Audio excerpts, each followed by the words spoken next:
We now have a very different understanding of heritage than we did 30 years ago.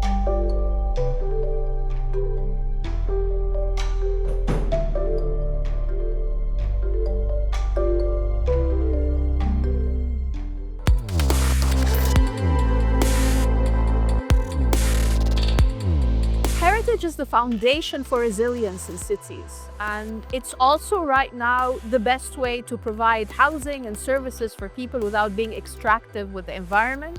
They teach us a lot also, especially at the time of climate change, about how people historically dealt with climate change. And there are places where the most rooted communities live, and that's very important for cities.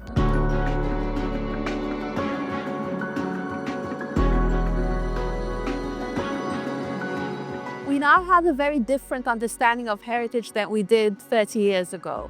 Now it is an integrated kind of inheritance from the past that includes tangible and intangible heritage, customs, living heritage, and so forth, which means that the communities that are rooted in these places, in these cities, are very much part of heritage. They are heritage in the making, if you will. To bring them into the process of becoming custodians of their own heritage, they have to feel that they benefit from it. So you only feel a sense of ownership and you only take care of something if you feel that you benefit from it.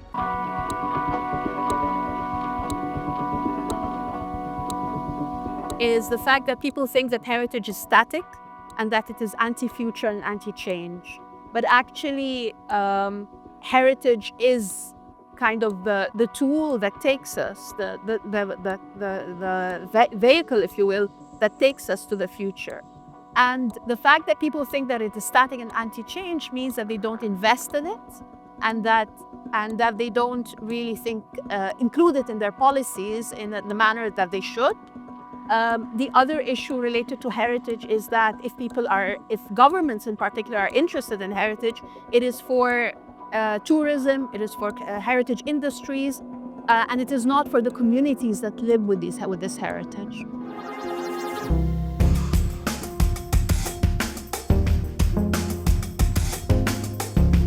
So we work in historic Cairo on a project called Athar Lina, which translates as Heritage is Ours. And the idea, as I said, is to promote the sense of ownership of heritage through having communities benefit from their heritage.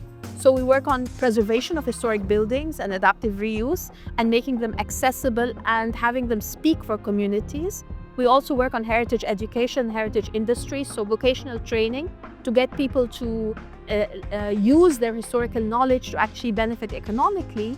And we also work on an urban level to improve historic cities, but more importantly, to link it to the environment. So for example, one of our most innovative projects involves extracting groundwater from under historic buildings and using it for green spaces to provide water in Egypt, which is a water-poor country.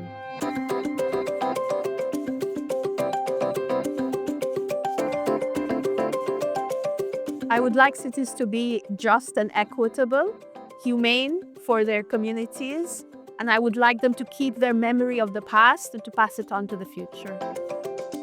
My name is Maya Lebrashi, and I'm chair of Megaora Built Environment Collective.